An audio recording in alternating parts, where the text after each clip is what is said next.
In the early 1960s, the political landscape of Southeast Asia was charged with tension. Indonesia, under the leadership of President Sukarno, was fiercely opposed to the formation of Malaysia, a newly established federation that included Malaya, Sabah, Sarawak, and Singapore.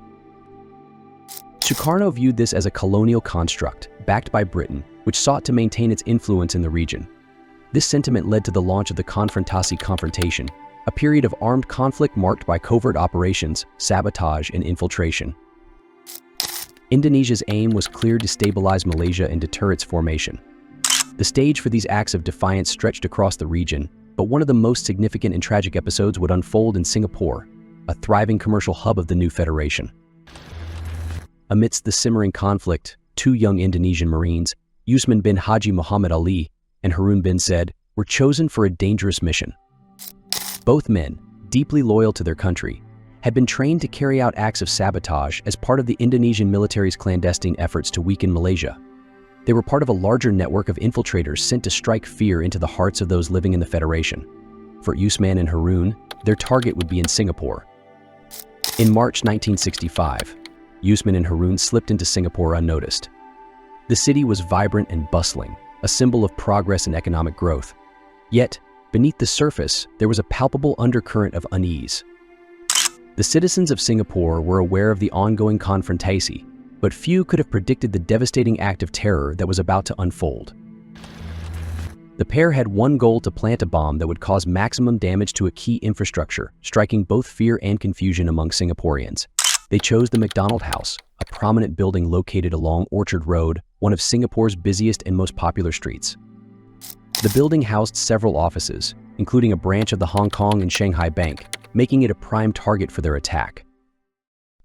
On the afternoon of March 10, 1965, as workers went about their daily routines inside MacDonald House, Usman and Harun stealthily placed the bomb in the building. The device was set to detonate during peak office hours, when the building would be filled with people. After planting the explosive, the two men disappeared into the crowd, leaving behind a ticking time bomb that would soon change the lives of many. At exactly 3:07 p.m. on that fateful day, the streets of Orchard Road were suddenly shaken by a thunderous explosion. The bomb that Usman and Harun had planted inside MacDonald House detonated with terrifying force, tearing through the building's lower floors.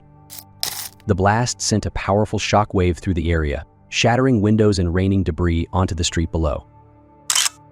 Inside the building, the devastation was even more profound. Offices were obliterated, walls collapsed, and fires erupted as chaos descended upon the scene. The loud explosion echoed through the surrounding streets, causing panic as pedestrians and nearby workers fled for their lives.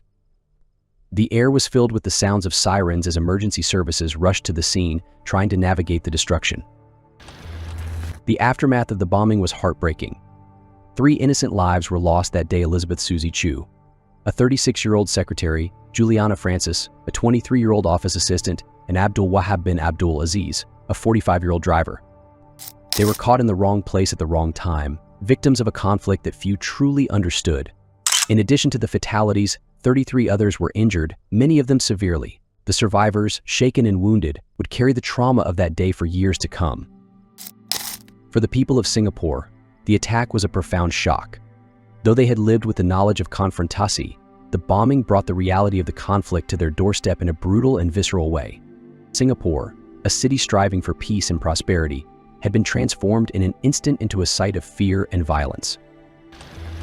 As the smoke cleared and rescue operations were underway, Singapore's security forces quickly mobilized to hunt down those responsible for the bombing. There was little doubt that the act was connected to the wider conflict with Indonesia. The intelligence community in Singapore, already on alert due to Konfrontasi, immediately began piecing together evidence. Usman and Harun, having slipped away unnoticed after the explosion, attempted to make their way back to Indonesia. However, their escape plan was flawed. After several days on the run, they were captured by Singaporean authorities. The 2 Marines were arrested, and upon interrogation, their role in the bombing became clear. The evidence against them was overwhelming, and their identities as members of the Indonesian military confirmed their involvement in the sabotage effort. The arrest of Usman and Harun set the stage for one of the most politically charged trials in Singapore's history. As the men stood trial, emotions ran high on both sides. Singaporean authorities, eager to bring justice for the victims, were resolute in their desire for accountability. On the other hand, the Indonesian government, while acknowledging the Konfrontasi, sought clemency for the two Marines, insisting that they had merely followed orders in a time of war.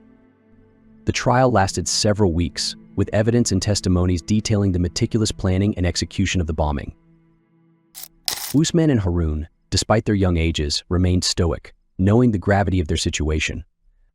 Ultimately, they were found guilty of murder and sentenced to death by hanging. Their sentencing sparked outrage in Indonesia, where Usman and Harun were hailed as national heroes. Massive protests broke out and diplomatic tensions between Singapore and Indonesia escalated. Sukarno's government made repeated pleas for clemency, but the Singaporean authorities, led by then Prime Minister Lee Kuan Yew, were determined to carry out the sentences, viewing the attack as a serious violation of their sovereignty and the rule of law. On October 17, 1968, Usman bin Haji Muhammad Ali and Harun bin Said were executed at Changi prison. Their deaths sent shockwaves across Indonesia, intensifying the already fraught relationship between the two nations. President Sukarno declared a period of national mourning, and the bodies of the two Marines were flown back to Jakarta, where they were given full military honors and buried in the Heroes' Cemetery. The MacDonald House bombing left a lasting scar on Singapore. It was a tragic reminder of the human cost of political conflict. In the years following the incident, Singapore continued to grow and prosper, but the memory of that day in 1965 has remained etched into the city's history. Relations between Indonesia and Singapore, however, slowly began to heal. After the fall of Sukarno and the rise of President Suharto, diplomatic efforts were made to mend ties between the two nations. In 1973, in a gesture of reconciliation, Prime Minister Lee Kuan Yew visited the graves of Usman and Harun during an official state visit to Indonesia. It was a symbolic moment, signaling a desire to move beyond the painful past and toward a future of cooperation. To this day, the names Usman and Harun continue to evoke complex emotions. In Indonesia, they are remembered as national heroes who gave their lives in service to their country. In Singapore, they remain figures tied to a dark chapter in the city's history. The bombing of MacDonald House serves as a sobering reminder of the fragility of peace, the devastation of war, and the power of forgiveness in healing the wounds of the past.